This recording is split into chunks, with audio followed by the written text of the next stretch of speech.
What's up, everyone? Matt back for another real review. I actually got two coming for you today, so be sure to check out that other one that drops in just about an hour.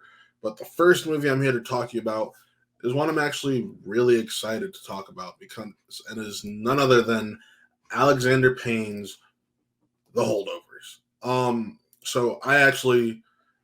I remember my first Alexander Payne movie. I know a lot of people go to Sideways, but I was a little too young when that one came out. So for me, the first Alexander Payne movie I ever experienced was The Descendants, starring George Clooney, Shailene Woodley, and I just instantly fell in love. I couldn't wait for his next film, and I did enjoy Nebraska. I didn't love it as much as other people, but I did overall enjoy it.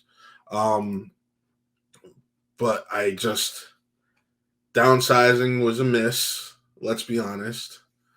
So for this, I was very curious where we would go. And overall, I can say I was pleasantly surprised.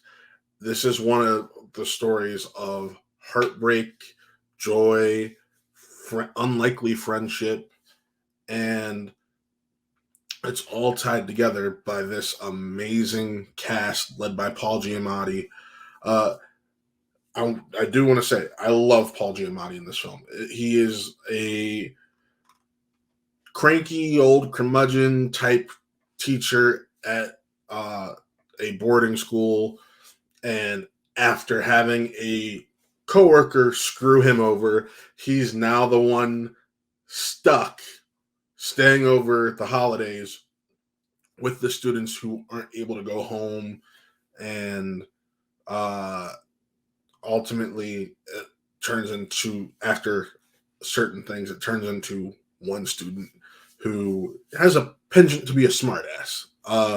And he's also there with his coworker who is the head of the cafeteria, uh, and she's played by Davine, Davine Joy Randolph, who, if you haven't seen her in uh, Only Murders in the Building, she plays the detective that they always team up with and get help from in there. And it is just such a funny, heartfelt film that shows you how, in the most unlikely ways, some people can change who you are and have such a positive effect on you that you didn't see coming, and that people really have amazing hearts, and there's more to them than what you initially see. And the two people who really personify that are Paul Giamatti and Dominic Sessa, who plays Angus Tully, who's the troubled student who gets left at home or at the school for the holidays after his mother is enjoying her new life with her new husband.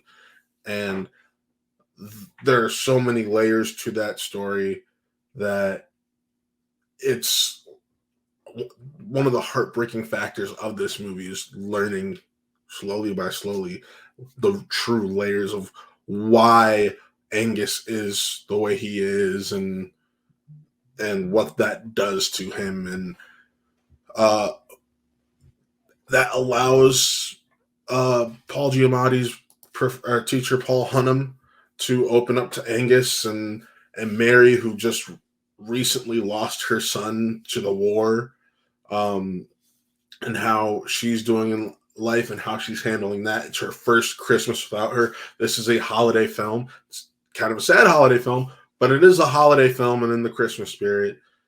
And just seeing all these people come together just to try to make each other's lives better and happier.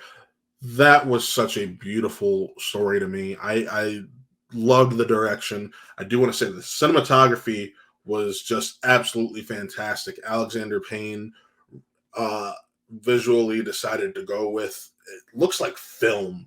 Like, I don't know if it was digital or if they did film on film, but it really has that 70s type vibe, which is when the story takes place um, on the screen, and that was awesome. I I just loved the performances. Ms. Randolph is just phenomenal. She has a few parts that damn near make you cry.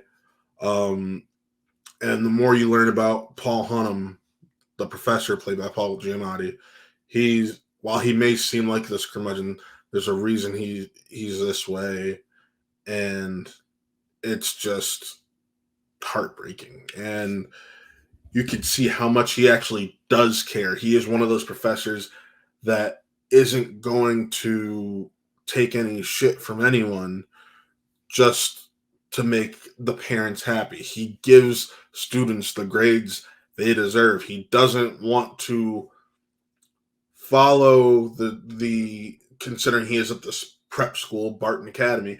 He doesn't want to conform to mommy and daddy's donations and give their kids grades he feels they don't deserve. So that was having that and having him get to know this child and Angus Tully and see how brilliant he is and all of that while getting to know him over a 2 week period uh and seeing how that changes him from where we find him in the beginning of the film to ultimately what he does at the end is just inspiring. So if I'm going to rate this film, it's a 4.5 out of 5.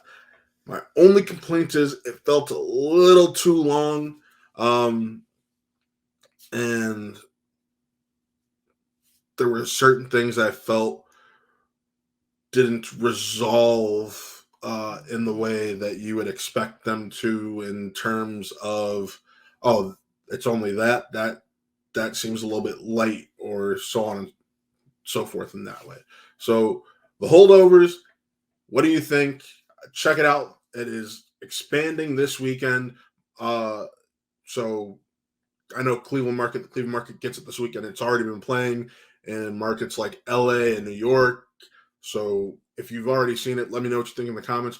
If you're interested in seeing it, let me know what you think in the comments. And yeah, be sure to check out Watt Real Gaming. Taylor's just started streaming Spider-Man 2. So I want you guys to go check that out, because the first playthrough is up online. Second one should be going up today.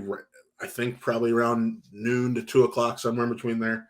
And also, be sure to check out my review in about an hour for none other than The Marvels, the latest film in the Marvel Cinematic Universe. I know a lot of people may be feeling a certain type of way because they weren't fans of Captain Marvel, or they, for some reason, aren't fans of the Academy Award-winning actress Brie Larson, or maybe some other reasons I won't delve into there. But that review drops in an hour.